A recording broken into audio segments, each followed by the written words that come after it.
In the year 2007, Zully Adler created Goaty tapes while he was still in high school. The years went by, and his small label forged a very distinctive identity, both for the artists that were making up its catalogue, and for the care and originality of each edition made by Zully, who was exploring different manual printing techniques, achieving that each tape would be a beautiful collector's item.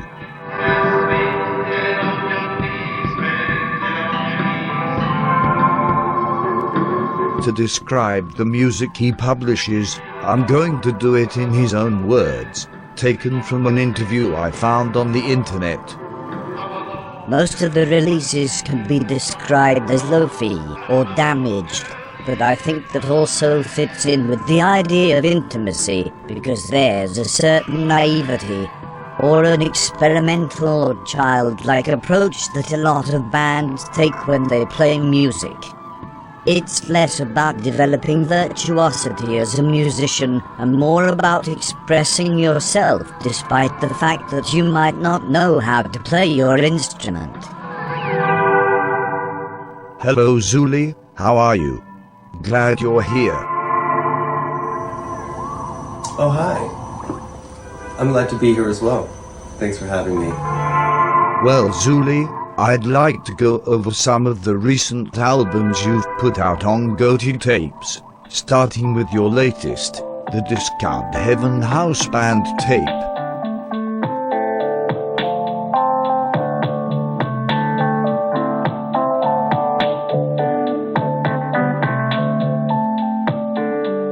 I was listening to it one very hot night drinking beers here in the attic, and the music generated a very particular atmosphere. I had a lucid dream. I was walking in my underwear through a labyrinth of Mexican cantinas. Time was stopped. The people were motionless. I passed between the tables, drinking from all the glasses, dancing in slow motion through a sweet, pink haze.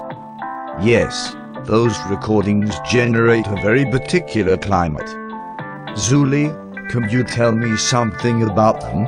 Discount Heaven House Band was a group of friends who made music together in Tijuana. It came to me as a demo actually from one of the band members, Ian Collins, and I was immediately blown away by it. It felt like something I really wanted to commit to as a release. So I ended up designing this whole typeface by hand for the cover, which was loosely inspired by the Tijuana Arch, because it felt like the music was so conditioned by the place that it was made. You mentioned Ian Collins. He sent me a video of a song that's not on the tape, Zion Motorway. Let's take a look at it a bit so that the audience gets wrapped up in the mysterious sound of the Discount Heaven House Band.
Well, Another of the latest tapes from Zully's label is Ragman Transmissions Volume 1, tape recordings from Friends of the Savage Young Torturbug, a mythical character who travels the United States from one coast to the other, recording his very particular music at home of friends, old equipment and used cassettes, almost hallucinogenic sound collages, beer cans under the desert sun.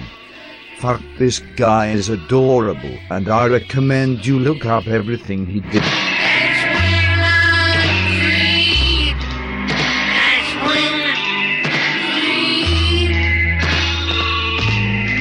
Zully, can you introduce the public to the legend of the savage young Torturbug?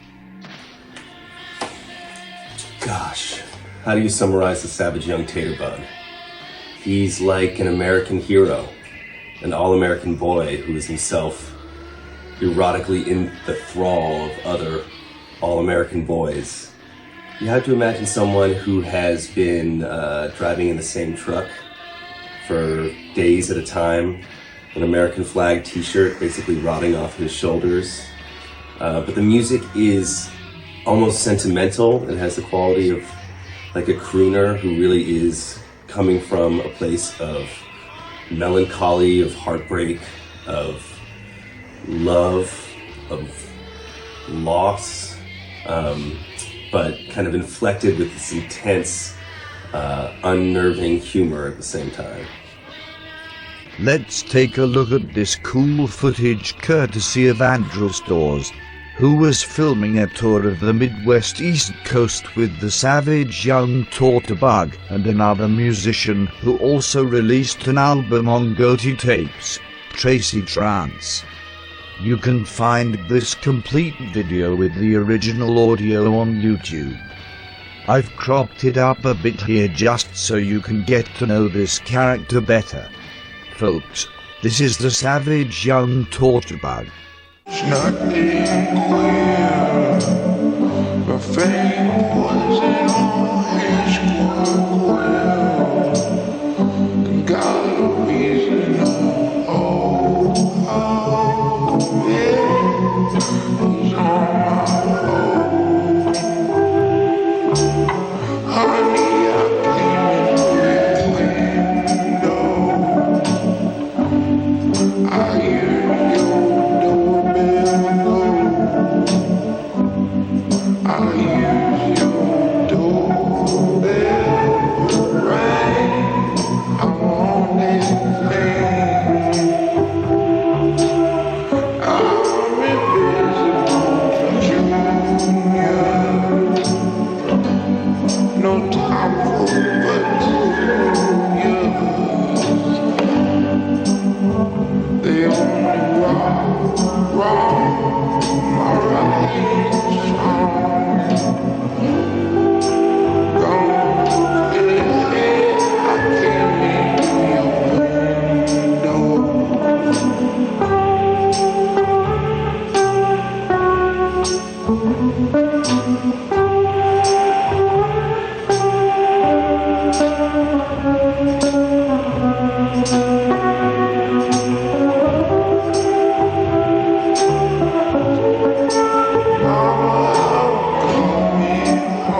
Another Goaty tape. Okay.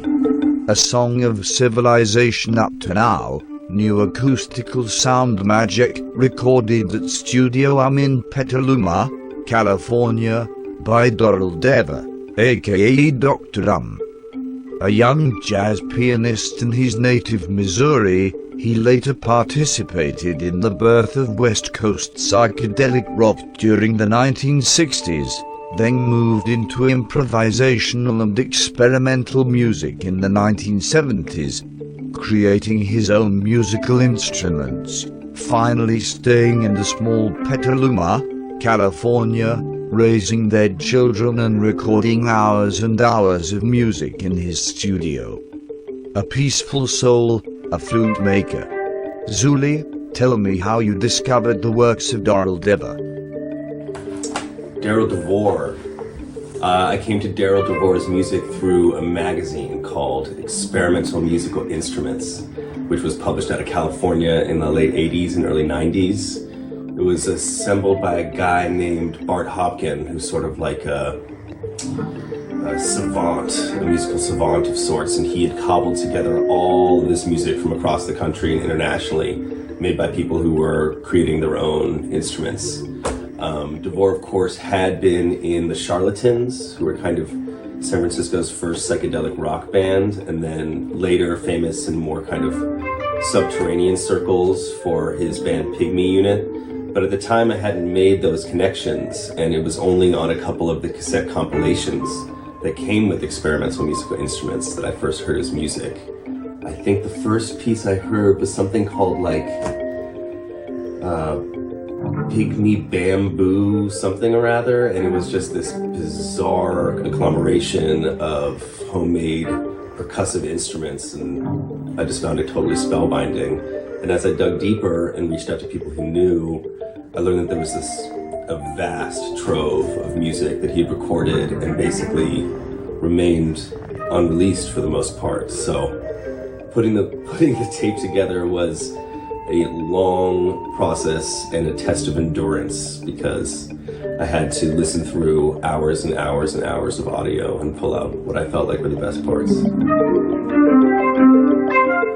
Let me add that the release comes with a hand-printed, take-size book that combines documentation of Deva's instruments with his poetry and drawings. Music is made up of special sounds that are pleasing to the ear. Sounds that contain qualities of beauty that we wish to hear again and again. The quality that lends itself so well to music is called sound magic. Sound magic is the musical voice of beauty contained in any material. All music is based in sound magic.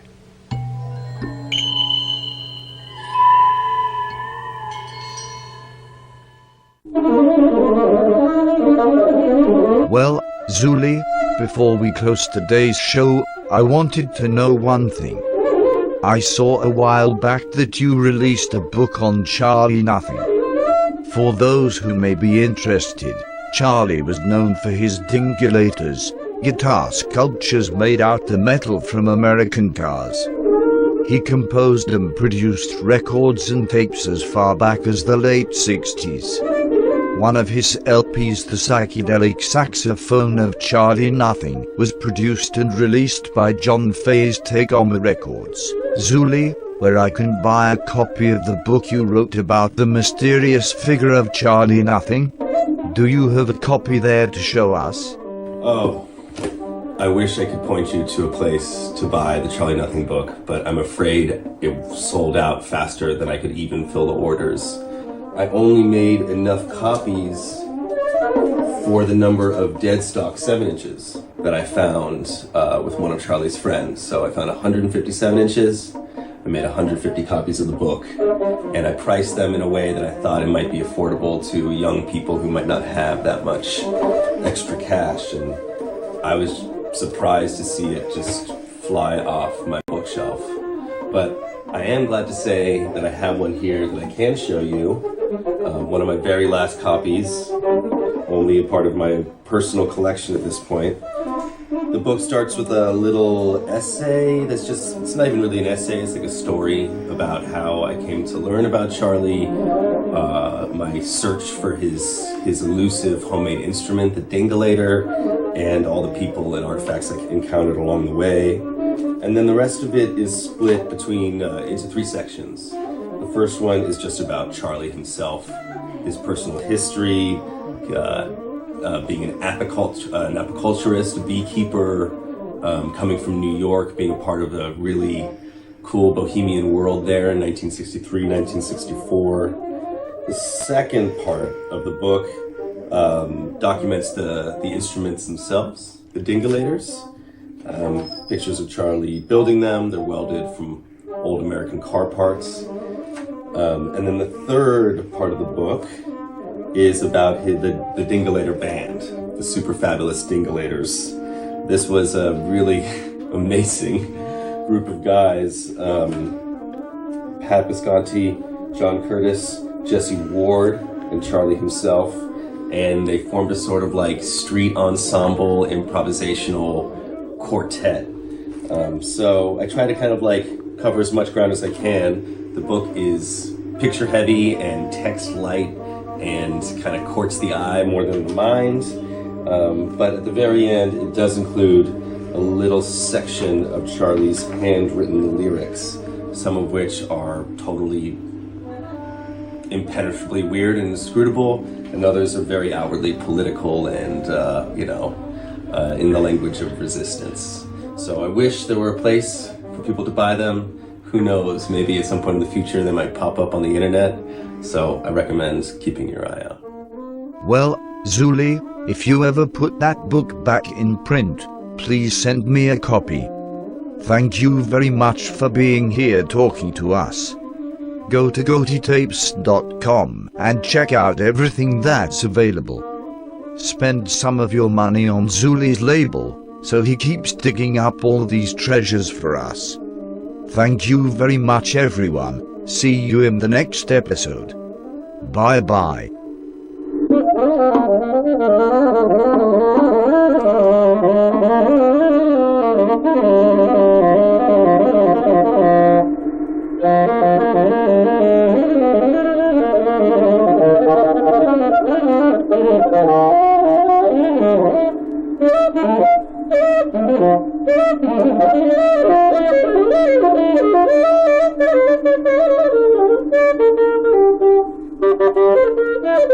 Thank you.